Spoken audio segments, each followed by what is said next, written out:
São crescentes os debates em torno dos impactos econômicos que o conflito lá do leste europeu poderá trazer para uma economia como a do Brasil. A Rússia tem no Brasil seu maior parceiro comercial na América Latina. Um eventual fortalecimento da moeda russa, o rublo, ampliará a presença da Rússia no cenário econômico internacional, inclusive aqui na América Latina. Além disso, há a confirmação de uma crescente cooperação entre a Rússia e a China, sendo a China o maior parceiro econômico comercial do Brasil. Com isso também se confirma uma tendência que pode resultar na consolidação do bloco dos BRICS e do Banco dos BRICS, no qual o Brasil tem assento. Por isso mesmo, é notável uma pressão do governo Biden sobre o governo Bolsonaro para que mude sua atitude em relação ao conflito no leste europeu. Por enquanto, são mais interrogações do que respostas, mas é preciso acompanhar atentamente porque as respostas só virão mesmo com o desfecho daquele conflito no leste europeu. Latitude Brasil está começando. Alô, amigos e amigas do programa Latitude Brasil por Telesur. Uma saudação, buenas noches, boa noite a todos. É uma grande alegria e uma responsabilidade cumprir essa missão de informar quando o mundo é tão desinformado por interesses monopólicos e oligopólicos que controlam desde a mídia, a indústria de armas, os interesses estratégicos coloniais, neocoloniais, e por isso mesmo nós temos que zelar por uma outra informação com outro olhar, e é por isso que, analisando as repercussões, os desdobramentos que podem trazer o conflito no leste europeu para países dos BRICS, notadamente para países como Rússia, evidentemente, China e Brasil, que é o caso que nós vamos focalizar aqui hoje, e é por isso que nós temos conosco a grata presença do professor Elias Jabbour, professor da Faculdade de Economia da Universidade Estadual do Rio de Janeiro e autor do livro China, o Socialismo do Século XXI. Boa noite, professor. Seja muito bem-vindo aqui em Latitude Brasil. Boa noite, Beto. É um prazer imenso estar de novo aqui nesse programa, um dos programas que eu tenho mais gosto de participar quando sou chamado, né? E, então, eu passei o dia pensando no que nós iríamos conversar aqui hoje, mas eu estou bem feliz, contente. Vamos aí enfrentar o debate, né?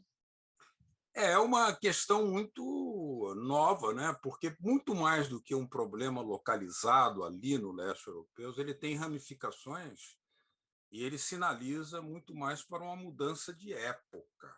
Ou seja, não é só um problema ali do problema regional, local, da independência, que também é verdade, né? Há um governo nazista, de inclinação nazista na Ucrânia, que precisa ser contido. Mas o que nós estamos vendo é a possibilidade, com a aproximação maior da Rússia com a China, e até mesmo com repercussões que podem envolver o Brasil, se o Brasil souber aproveitar, pode ser uma oportunidade bem aproveitada. Ou não. Qual é a sua opinião inicial sobre mudanças de épocas, câmbios de épocas ou época de câmbios? Eu acho que existe, Beto, um processo histórico maior aí nessa história, que começa com a Revolução Russa de 17, que é a transição capitalismo-socialismo em âmbito mundial. E essa transição, ela é a transição, ou seja, é um processo cheio de contradições, de idas e vindas, etc., etc., né? E que para muitos, há 30 anos atrás, isso aí já não existia mais, acabou, né? Há 30 anos atrás, por exemplo, aviltou-se a hipótese que é o sonho de muitos liberais, até honestos, de que com o mundo unipolar, a chamada paz perpétua de Kant fosse garantida a partir dessa unipolaridade, e isso não aconteceu. Não aconteceu. Tanto é que a manutenção dessa ordem unipolar desde a década de 90 fez os americanos voltarem a uma situação semelhante a época em que foi em que se impôs o Tratado de Westfália, ou seja, o tratado de 1748, onde as nações elas assinaram um código de ética e conduta e de convivência mútuas, né? Só que a Inglaterra, para bancar essa nova ordem, por exemplo, a Inglaterra ela não conseguia passar 3 anos sem uma guerra fora das suas fronteiras. Isso naquela época, né? Fenômeno semelhante aconteceu com a nova ordem nascida com o final da Guerra Fria. Os americanos eles nunca enfrentaram tantas guerras fora das suas fronteiras no mesmo espaço de tempo, é uma coincidência histórica, que na Inglaterra. Então, no mínimo, a cada 3 anos, os americanos eles enfrentavam uma questão externa, ou seja, eles inventavam uma guerra fora do seu território. Isso significa que, na década de 90, houve 46 intervenções militares americanas, enquanto entre 45 e 89 houveram 17. Né? Então, eu acredito que o que está acontecendo hoje, primeiro, eu acho que tem um outro subprocesso nessa história, que começa. Eu vou me alongar um pouco nessa resposta, porque não tem como a gente ser superficial com certos pontos, se você me permitir. Eu acho que 15 de dezembro é um momento histórico, quando o Putin ele entrega os seus termos para as condições sobre a questão da possibilidade da OTAN se instalar, a Ucrânia virar um Estado não neutro, ou seja, parte da OTAN. Isso é histórico, porque pela primeira vez, até onde eu tenho conhecimento, um país periférico ou semi-periférico, ela coloca as condições de negociação na mesa, não o contrário, né? Ou seja, nós estamos acostumados com o contrário. O outro ponto foi a conversa entre Xi Jinping e Putin, em que sai um termo interessante, diplomático novo, amizade sem limites, em que eles escrevem uma carta assinada pelos dois chanceleres, os dois presidentes, em que eles propõem uma nova ordem mundial a partir dessa carta. O que nada mais é do que eu tenho chamado de uma nova Westfália, ou seja, a base material do mundo mudou muito nos últimos 30, 40 anos, só que a superestrutura de poder no mundo não mudou.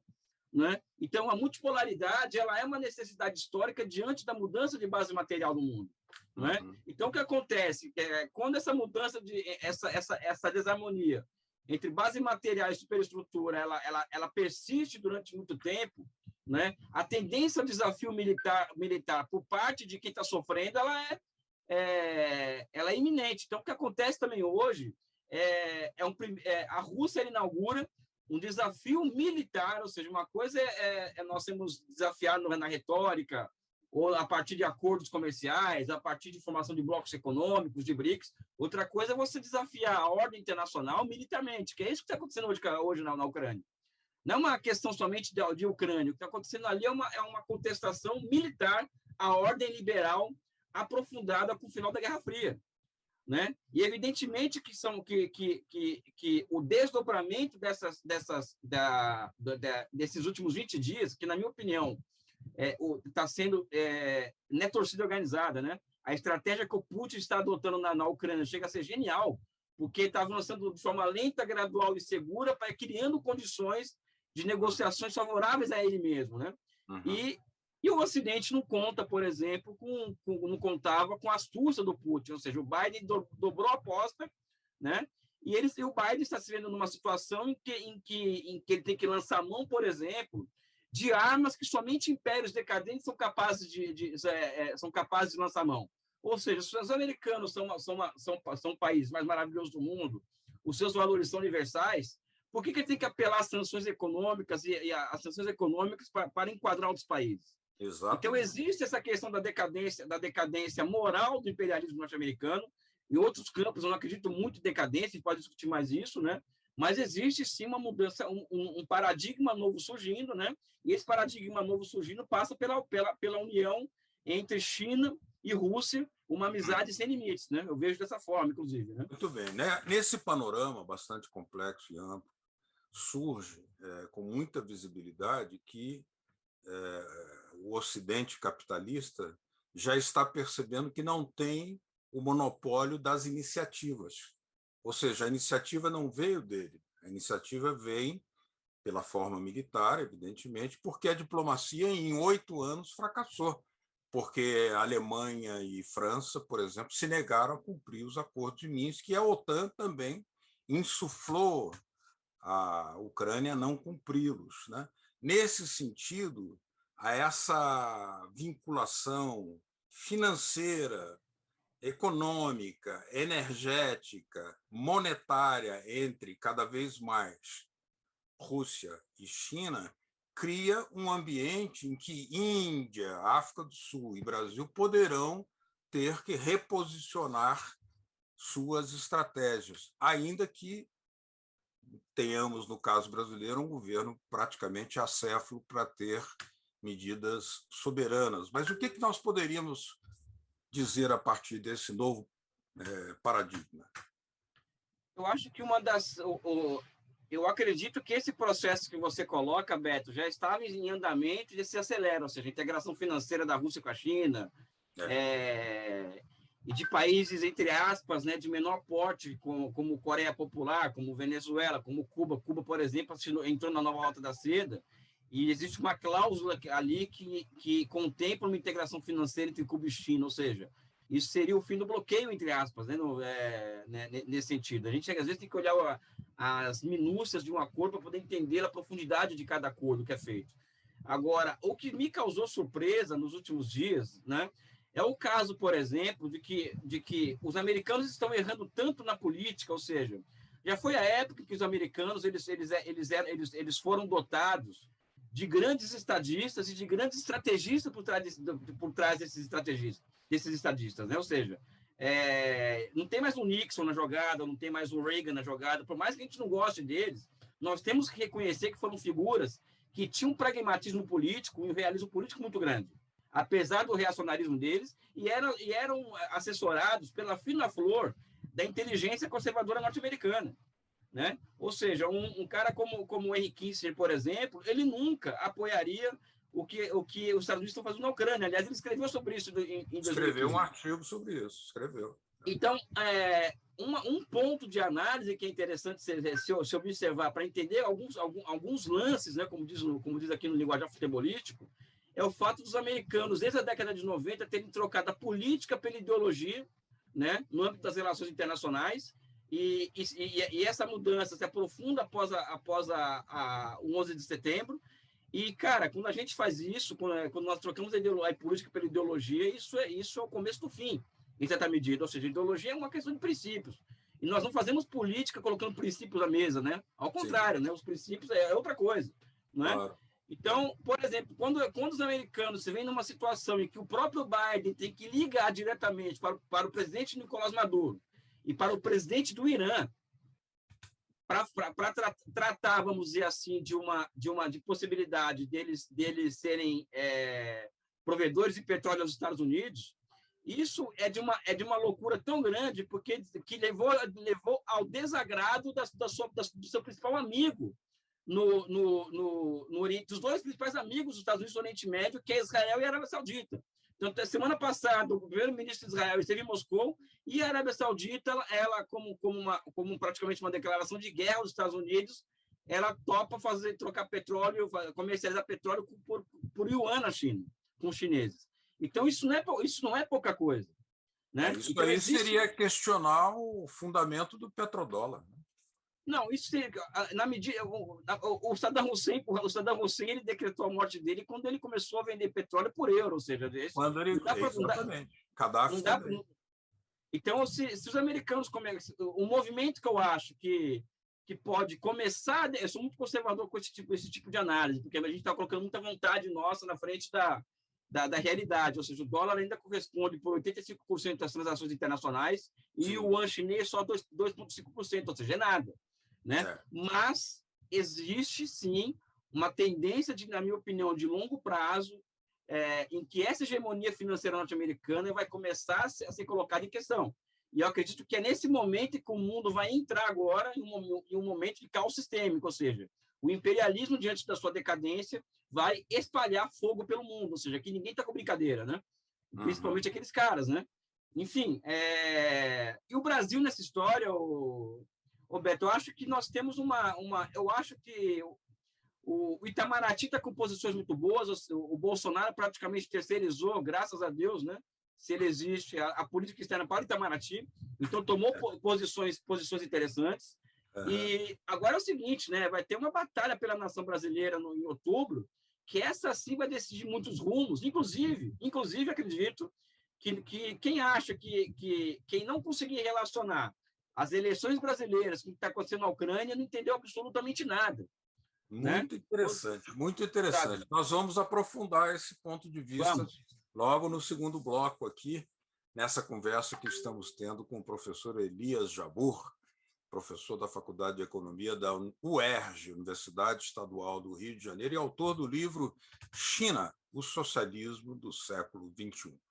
Latitude Brasil volta já já.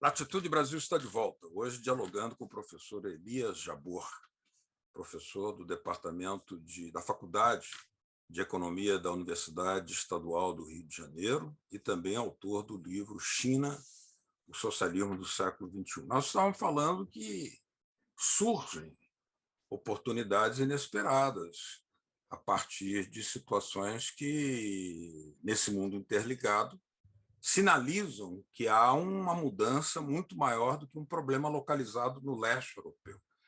E aí as economias tipo sul-americana poderiam até mesmo sofrer algum tipo de mudanças que podem ser bem aproveitadas ou não podem ser bem aproveitadas. Por exemplo, o potencial de relações que existem entre Brasil e Venezuela, que, aliás, estão sendo muito bem praticadas entre Amazônia, Roraima e Venezuela. O comércio cresceu muito, apesar das posições do governo brasileiro contra a Venezuela. Isso está em andamento. São situações como essa que sinalizam para algo inesperado. No caso brasileiro, professor, o que poderia surgir assim entre oportunidades? Na Segunda Guerra, Getúlio soube aproveitá-las para industrializar o Brasil. Perón também soube aproveitar, industrializou a Argentina. E agora, se esse conflito se prolongar? Primeiro que nós vamos ter, eu acho que uma das tendências que aí já é uma elaboração própria que eu estou colocando em teste aqui com vocês, e se eu estiver errado, vocês podem me julgar da forma que vocês quiserem. Essa guerra vai demonstrando, esse conflito, que os países que não têm cadeias produtivas internas interconectadas, ou seja, o chamado mercado interno conectado, vamos dizer assim, mercado interno pujante, com mínimo de com consumo de massa espraiado, com indústria, em condições de não depender de variações, de não depender de preços internacionais para poder sobreviver, ou seja, não depender de preço de petróleo, de soja, disso ou daquilo, ou seja, porque o Brasil pode estar muito bem com essa coisa toda de vender soja e ferro, só que é o seguinte, o Brasil vai a gasolina para chegar a R$15, né? Então, países que destruíram as suas cadeias produtivas internas, como o Brasil, vai sofrer muito. E como eu sou um pouco simpático ao Mao Tse Tung, eu acho que o fundo do poço pode trazer alguma esperança, né? Porque nós estamos no fundo do poço, né, o Brasil. E eu acredito que esse conflito pode acelerar uma tendência nacional, né, de colocar no centro do debate. Aí eu vou falar em termos reais, sabe? Do programa de Luiz Inácio Lula da Silva, a retomada do desenvolvimento econômico como uma questão não é uma escolha política mais.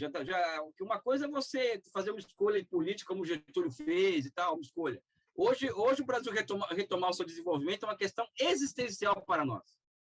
É existencial, não é mais uma questão de opção política, né? Então, o conflito na Ucrânia ele demonstra, ao meu ponto de vista, que os países que vão sobreviver economicamente a essa catástrofe que vai ter no mundo hoje, ou seja, catástrofe do ponto de vista inflacionário, são aqueles países que têm mercados internos pujantes, têm cadeias industriais, vamos dizer assim, que vão da primeira revolução industrial à terceira completas, ou seja, dentro do seu próprio território. Esses países vão conseguir se sair bem, se sobreviver a essa crise e saírem até fortalecidos. Quem não tem isso, meu amigo, vai sofrer as consequências. Então, acredito que a guerra ele abre oportunidade, o Beto. Eu não vou falar aqui de comércio Brasil-China, que eu já falei isso aqui do investimento chinês no Brasil. Eu acho que abre uma oportunidade para nós começarmos a pensar em criar uma subjetividade dentro da esquerda, mas afeita a questões afeitas ao desenvolvimento econômico, ao crescimento, porque vai se tornando uma questão existencial. Não adianta nós falarmos contra a integração territorial brasileira via infraestruturas, né? Porque disso depende a geração de 20 milhões de empregos no Brasil, que é o que necessitamos hoje. Hoje o Brasil precisa retomar 36 mil obras paradas, né? Então, isso não é uma brincadeira. Ou seja, a gente vê as pessoas falando, por exemplo, de que eu sou contra o desenvolvimento porque ele é agressivo ao meio ambiente. Pessoal, hasta certo ponto, como dizem os cubanos, né? Eu acho que existe uma questão que é colocar as pessoas no game do consumo, né? E a outra, que é uma questão imediata, é dignidade para as pessoas, e outra que é uma questão nacional, que é a seguinte, ou seja, o Brasil hoje passa por um processo existencial em que não tem outra escolha a não ser se desenvolver. E agora, se não fizer essa escolha, vai poder morrer enquanto tentativa civilizatória, né? Surge uma situação um pouco inesperada, porque a Casa Branca está pressionando, até o momento que nós estamos gravando essa entrevista, pressionando o governo Bolsonaro para aderir às sanções contra a Rússia até esse momento. Ele não está aderindo às sanções. Votou na ONU, mas não passa disso. A Casa Branca ficou incomodada, irritada com essa posição, e o que se sabe é que houve uma sinalização da parte de Vladimir Putin de apoiar o desenvolvimento da energia nuclear no Brasil, seja para o submarino, seja para o processo energético geral mesmo. Essa questão inesperada, assim, digamos que se houvesse outro governo com uma visão de soberania mais coerente, que não é o caso do governo Bolsonaro, poderia aproveitar de forma muito vantajosa uma situação como essa, não? Olha, talvez eu possa cometer uma blasfêmia aqui, mas eu tento ser fiel à verdade, aos fatos. Não, eu acho que essa visita do Bolsonaro ao Putin foi um acerto por equívoco, né? Ou seja, eu acho que foi um golaço diplomático do Brasil, porque ele conseguiu, nessa brincadeira, Beto, ele nem sabe, ele tem nem alcance do que ele fez, ele nem sabe. Ele conseguiu tirar do Putin duas declarações. Primeira, de que a Amazônia é brasileira, quando a própria esquerda brasileira, boa parte dela, trata a Amazônia como algo internacional. E segundo, o apoio à entrada do Brasil como membro permanente do Conselho de Segurança. São duas demandas estratégicas brasileiras que o Putin entregou assim para o Bolsonaro. Evidentemente que não é o Bolsonaro, pessoal, é o presidente da República Federativa do Brasil. A gente tem que parar de fulanizar as coisas. E são duas questões vetadas tanto pelo Biden como pelo Macron. Não, exatamente. E tem outra, a questão do Conselho de Segurança. Os próprios chineses são contra a entrada do Brasil. Por quê? Porque se entrar o Brasil, tem que entrar o Japão. Ou seja, eu acho que é um golaço diplomático do governo dele, a gente tem que assumir isso daí, né? Mas é um acerto por equívoco, né? Ou seja, ele foi lá forçado aí, não queria ir, enfim. Eu acho que abriu-se uma fresta, que já estava aberta antes, mas foi fechada, né?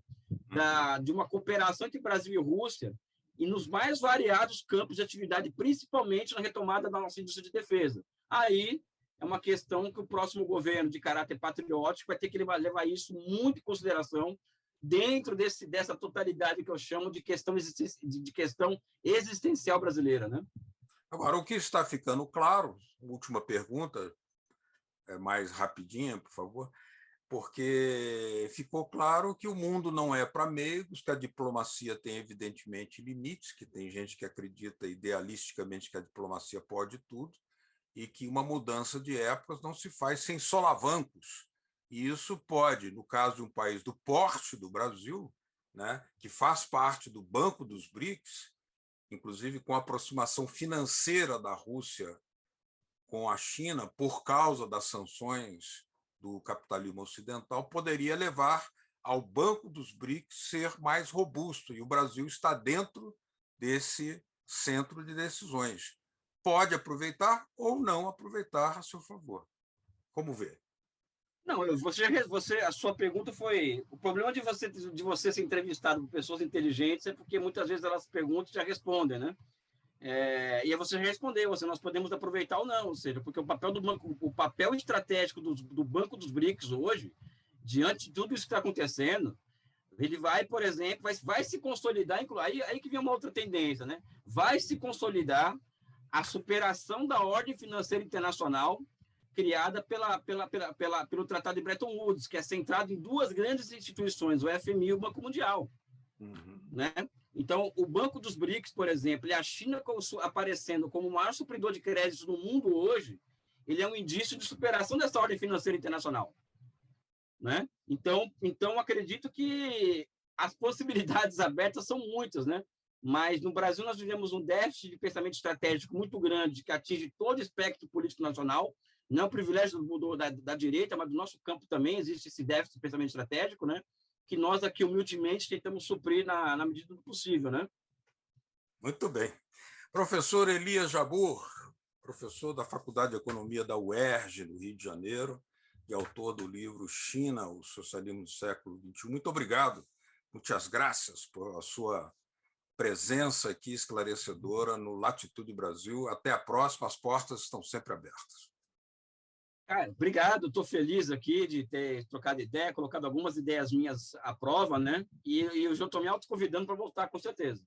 Um abraço. Muito obrigado a todos que nos acompanharam, obrigado pela atenção. Até a próxima quarta-feira com Latitude Brasil, a missão de decifrar essa terra permanentemente em transe, que é o Brasil, no sentido da democracia e da justiça social. Tchau, um abraço.